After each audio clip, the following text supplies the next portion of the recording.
Welcome to Shorty SuperCoach and welcome to the weekend preview. What are we going to be talking about today? Well, Treloar's back, Rockliff is out, so what do we do with Rocky? A few players set to have buys at Gold Coast and Port Adelaide. How does that affect us? And a few cash cows, a few guys that I feel we should get into the side, and a few guys that perhaps have peaked. And I'll take a look at the teams as well. So we'll dissect that immediately. As far as the teams go, not too much, but look, at the moment, I just feel like we're in a bit of a boxing match, all super coaches, where we're on the ropes and copping the odd hit, but we're not getting absolutely belted, but we just can't get an upper hand in this fight because we just seem to be getting into it ever so slightly, starting to feel a bit more confident, make a few trades, and then bang, a guy's out for a while, or bang, a rookie is dropped or injured. You know, Harley Ballock has been on the indefinite, well, he won't play for some time. It's indefinite, so I'm not too sure, with personal leave. So hopefully everything's all right with him, but you know, he will not feature in our sides for some time. So looking at the sides, not a stack of stuff. Obviously Ballock hurts us a little bit. Toby Green comes back in the side. Bolton to make his debut for Richmond. Dane Beams returns, but I reckon most would have got rid of him. As I said, Tom Rockliff set to miss 2 to 3 weeks with a dislocated shoulder. Very disappointing because that was in the last, I think, 5 or 6 minutes, I think. Treloar is back. Hawthorn with a few changes, but nothing too serious as far as Supercoach goes. And the extended bench team, so David Myers, who I'll speak about soon, is on the extended bench, but you'd expect him to get named. Tom Williamson, also on the extended bench, but one would imagine he would keep his spot in the side.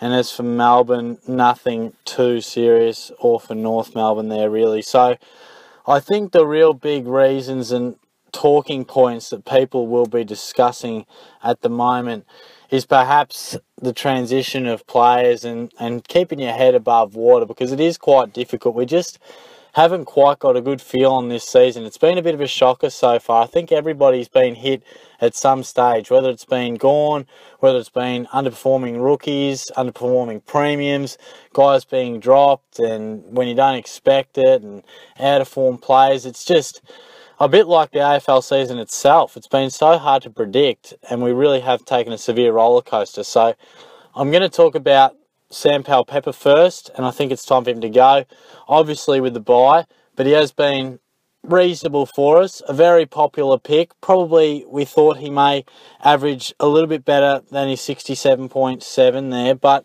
he has made us some good coin. He's worked his way up to 311,000, and whether you go up or whether you go down in the trade scheme of things, he's got to go. Not only has he peaked in value, break even about 54 I think it was, but he's got the buy, so it makes it that much more easy to get rid of him. So whether you go down, it's probably going to be Myers. I think David Myers is the sort of guy we really should be getting in our side. It was probably a few weeks back that we were crying out for some cash cows and some consistent players, in particular through the midfield. While Myers hasn't set the world on fire with his scoring yet, and provided he is selected, of course he's on the extended bench now, but one would think he would keep his spot in the side. He was pretty decent against the Cats without scoring fantastically, but he's a mature body. He's taken a little while to get back in the swing of things. His biggest concern probably isn't job security, but his body, so hopefully that can hold together for his sake. But if you do that trade, I think Myers is around the 133 mark. You know, you can pocket yourself around the 180, 185 sort of region there, so that'll be handy.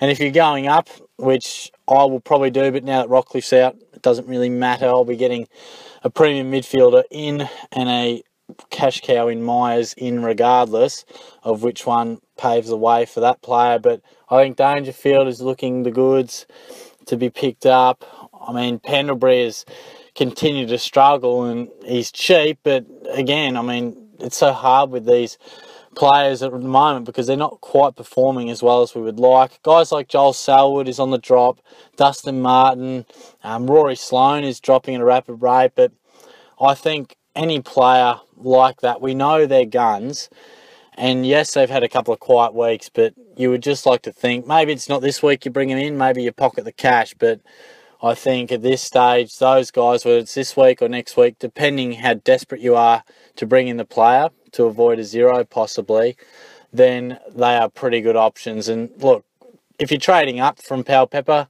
whoever the best and most affordable premium that you feel is going to be a top 10 to 12 mid, that'll be your selection. We all know those, but I think definitely he must go. And Myers, that's probably the main thing to take from this podcast. I really think Powell-Pepper, it's obvious he must go, and Myers, I think, is a must-have. So the stars have aligned nicely there for us.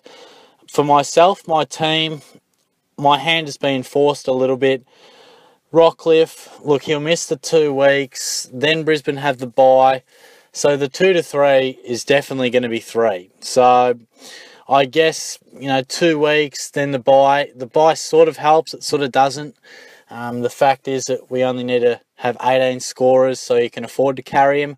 But by the same token, it's a definite 3 weeks out of having a premium mid. So the fact that Treloar's come back is good for me. But I still think Powell-Pepper and Rockliff both need to be traded for guys who are playing for me to avoid a 0. I was hopeful that Ballack might return. Obviously, that hasn't been the case, and we wish him all the best. Obviously, with whatever's going on, but he will be out indefinitely. Otherwise, Tom Lynch is probably another guy to speak about. Wines, a lot of people should be and have already ditched Wines. He sucked us in early, has followed up with some really poor weeks. Took Miller. I'm trying to think of a couple others. Maybe if you have Paddy Ryder and things like that. Robbie Gray, some may have snapped up after his poor start to the season. I think if you feel they're premiums, you just keep them, because if you can avoid a 0, that is, as long as you can avoid a 0, and maybe copping a 0 at this stage of the season isn't going to kill you. Maybe you feel like, you're not winning the 50k anytime soon. You're in it for your beating your mates now. Maybe the best option will be to take a 0, even if you have to, because I certainly don't endorse trading out premiums, even though Lynch dished up less than 30 last week.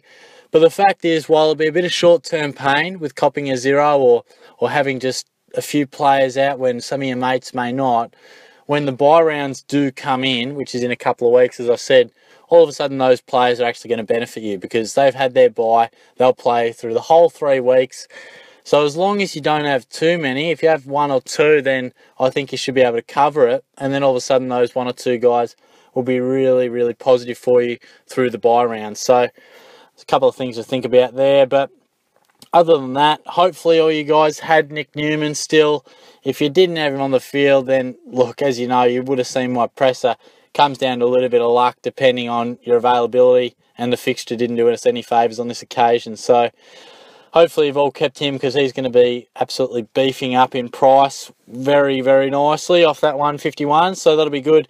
Just trying to think. That's all I had noted down, but I don't think there's anything else really pressing. I mean, as I've stressed in previous weeks, this time of season, that middle part of the year, it's all about turning over your cash cows, bringing some in, Powell-Pepper out, Myers in. It's all part of that plan, and then finding the coin to then go up to a premium. So there are a few premiums, particularly in the midfield, that we should be looking to snap up pretty soon.